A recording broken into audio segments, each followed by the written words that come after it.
This week in post, processing a shot that is completely lit with Moonlight.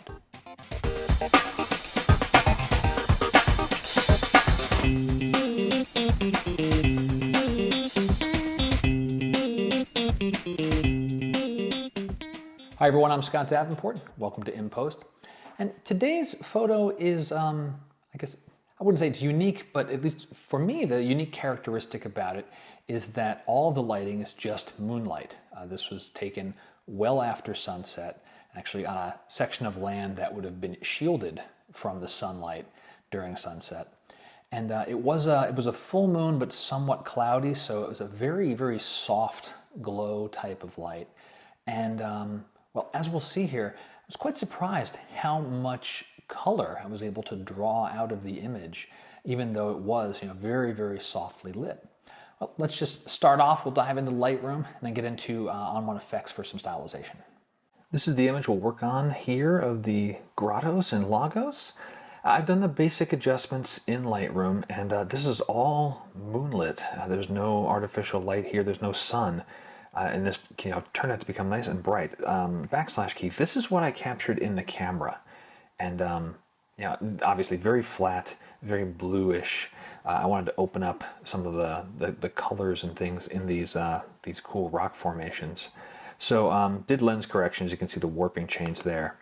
And in the basics, just chose auto for the auto white balance. That worked best, and predominantly my eyes are watching these cliff faces here, remembering what those tones and colors were. These deeper streaks of orange, a little bit of reddish here, and certainly there was some greens on the moss. Up the contrast some, did my normal dance with blacks, whites, shadows, highlights. I've got other videos that talk about how to do, or how I approach adjusting these sliders. Check out my Lightroom Learning Center for that. Bumped clarity just a little bit. I'm going to do more work with local contrast in effects, and increased vibrance, and a tiny touch of saturation. So I mean, if I were to, if I reset all of this stuff, I'll just do the backslash key again. So you can see that, before and after, there's a world of difference just here in Lightroom alone.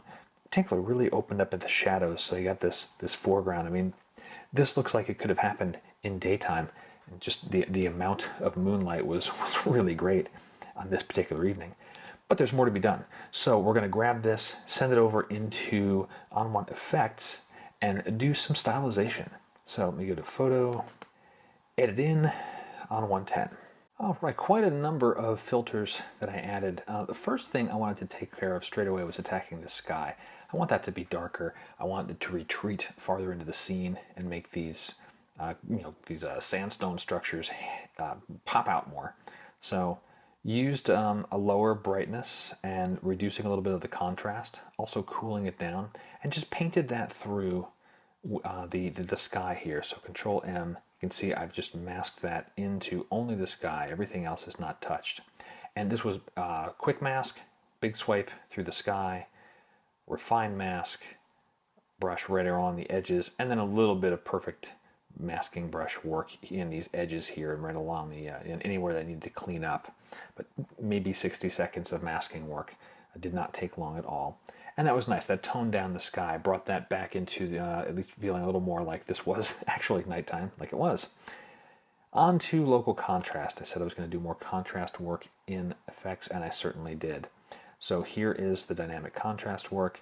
It's a ultimately just a slight modification of the natural settings. These sliders haven't changed, but I cut the opacity about in half. I did add some clarity in Lightroom, so I didn't need to do the full strength of dynamic contrast here.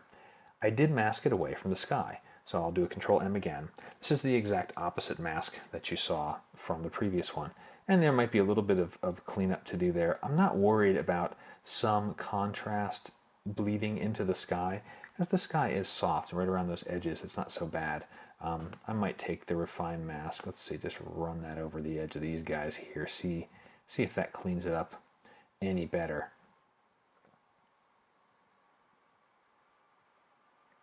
I'm not really noticing a difference. I mean, if I look at the mask, I can see the difference, but I'm not noticing a visual difference in the photo. So something maybe I'll fine tune as I finish off this image. On to color. So did a couple of things with color. So the first color enhancer, let's get that open here. You'll see that the reds and the oranges of these hills really pop open. And what I did with that was started with the fall enhancer. What fall enhancer does is it boosts reds and oranges. And then I went further. Let's get into that orange slider. Actually, it looks like it undid my work. Let me undo, undo. Go back up to color enhancer. No, it kept it. Okay, well, let's repeat what I did. So I applied the color enhancer. I only want it to affect these center rocks here. So I've got a masking bug. I'm going to drop the bug on the scene and flip that around. Drag it down a little bit and fade it out. So I'm not going to have orange and red boosts in the foreground area. I'm going to have it only on these, my main subject, these grottos. Then, in particular, I want to go into orange, and I had really cranked that up. Moved it up, I think it was up around 80, if I remember correctly. That's looking better. It is getting a little bit overboard there. Maybe take that back ever so slightly. And reds, there's not a lot of reds. There's a little bit of red tones in here.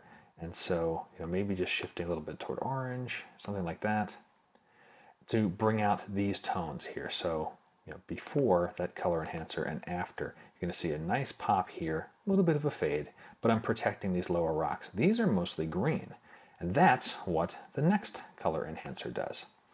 So another color enhancer filter, added that on to focus on greens of the rocks. So here you got another bug.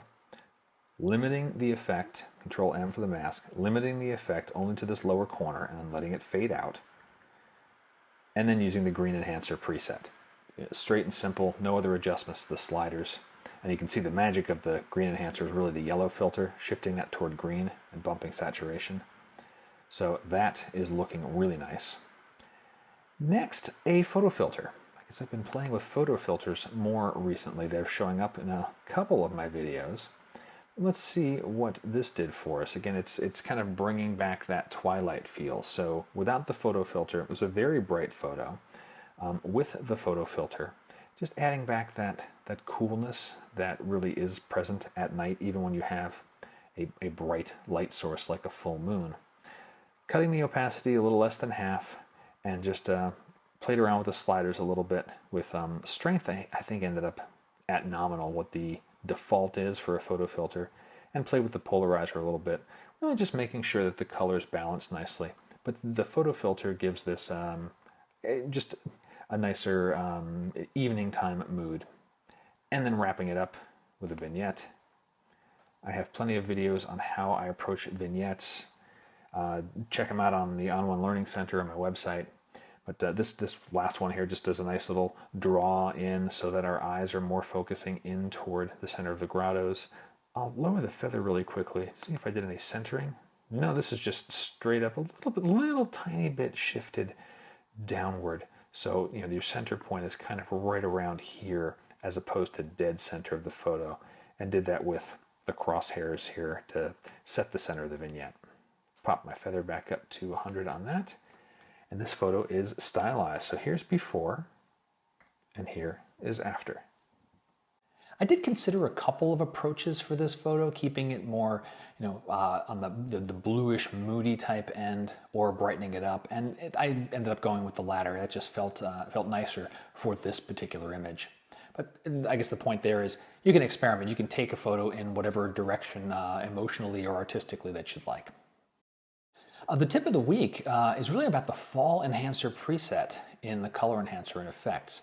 It's not looking for foliage in your image, although that would be kind of cool actually. It's just looking for reds, oranges, and yellows and increasing the saturation of those.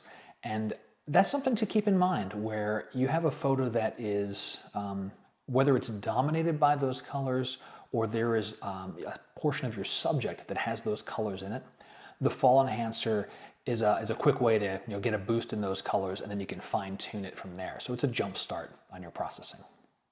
And that does it for this week in post. I hope you've enjoyed it. If you did, let me know. Shoot me a comment. Thumbs up are always good. I really love getting your questions though. That's really the best engagement that I get. I like helping other photographers, and whether you believe it or not, your questions really help me, make me think about things and pause and ponder, and I usually end up taking away just as much, maybe even a little more, from your questions. So keep on sending them in. You can hit me up through my website or comments on the video as well. Until next time, my name is Scott Davenport, and happy shooting.